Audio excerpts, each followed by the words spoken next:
Hey guys, and welcome back to Civilization Games. Today we're going to be talking about the 1760s, a very important time in American history. Mind the gameplay and the mic. It's an early video. We'll see. Hopefully this will get better in the future, but for now, this is what we got to work with. So, in the 1760s, we had a policy of salutary neglect from the British that was starting to end.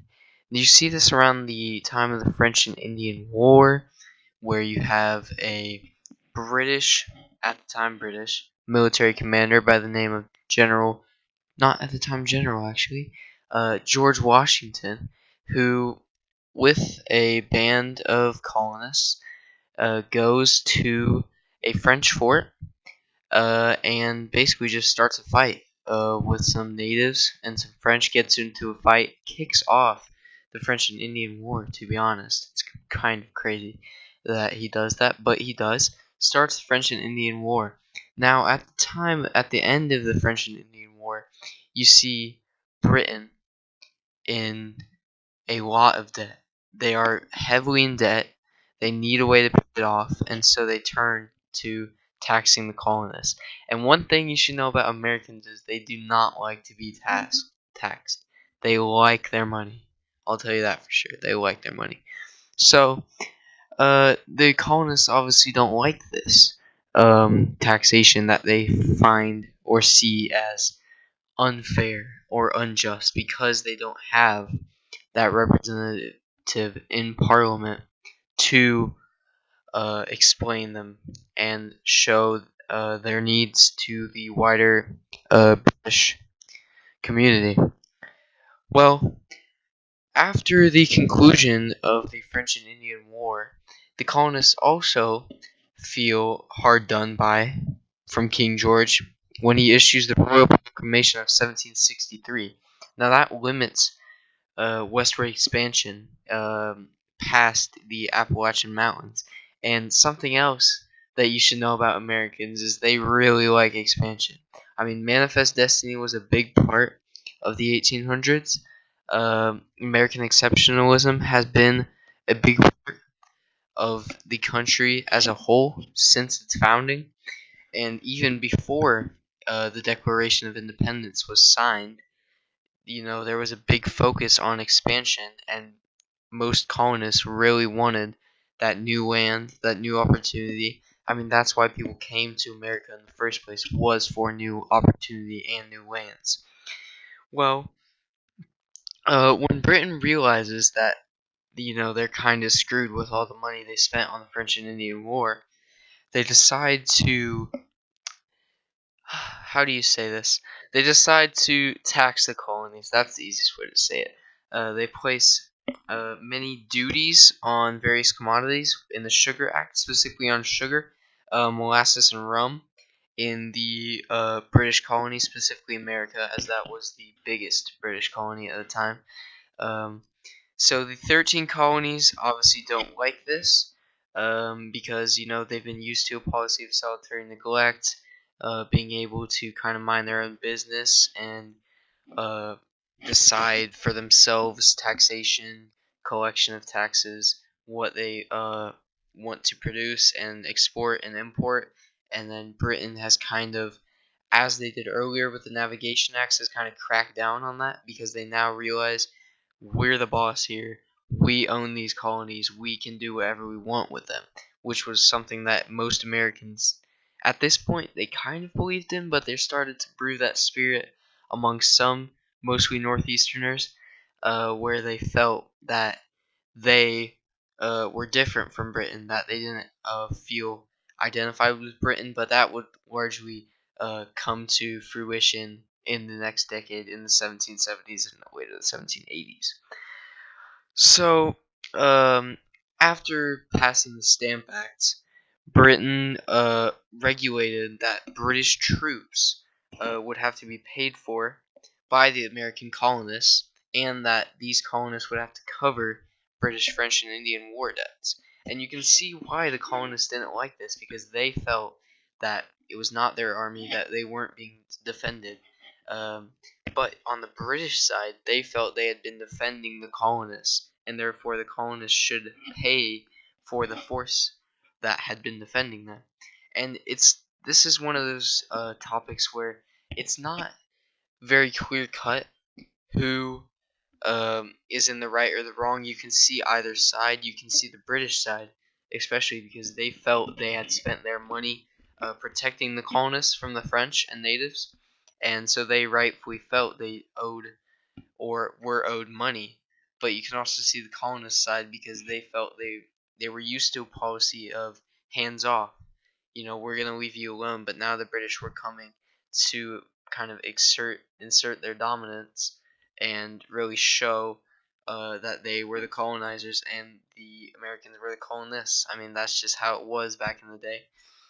So eventually, the colonists protested, boycotted, um, organized the Stamp Act Congress in New York, which was which 9 colonies of the 13 at the time, mostly the northern colonies, as the southern ones, even at the time, already had more of a need and were smaller and had more of a need for British exports, specifically relying on cash crops. So these 9 colonies would hold the Stamp Act Congress in New York, the biggest city in the colonies at the time, and would adopt a Declaration of Rights against taxation without representation. So I think I'm not for sure about this. Someone in the comments might be able to let me know. But I think this is where that iconic "Don't Tread on Me" poster comes from. Maybe later. Uh, I think it was first thought of by Benjamin Franklin as a way to unify the colonies. That may have happened later, though. Don't quote me on that again. Put that in the comments if you guys have any extra info to add. And just throughout this video, if you think that I got something wrong, please put it down in the comments. Let me know. I can make these videos better. I'm trying to make the best videos for you guys to both entertain you but also help you guys to learn more about U.S. history, especially at a younger age, because I think history is a way for us to be better, so we learn from history. I think that's one of the most important parts of history, is that it teaches us mistakes that were made before and how we don't make those mistakes. But it can also be very engaging and entertaining, especially when there's topics you're interested in. Well, with that tangent out of the way, uh, so eventually, because of these boycotts, the British are forced to repeal the Stamp Act. The Stamp Act gets repealed, but the British later enact the Townshend Acts about a year later, realizing that they still need money. I mean, they spent a lot on the French and Indian War. They were heavily in debt, and King George III was, and the prime minister at the time, George Grenville, they were very heavily focused on putting their foot down, stamping on the colonies, and sucking every last dollar they could get out of them because they needed payments. So I mean, you can't really fault them, but at the same time, you can see why the colonists would have been angry. But yeah, they enter the Townshend Acts, which included taxes on glass, lead, paper, and tea. But eventually, boycotts would happen, protests would happen, general colonial backlash to the acts would force the British to back down, except for the tax on tea, which would be kept.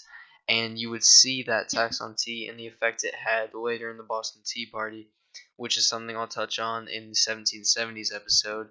That would be coming out probably next week, maybe within the week. But I think that kind of ends it for 1760. I mean, 1760s kind of set the groundwork. We had the French and Indian War.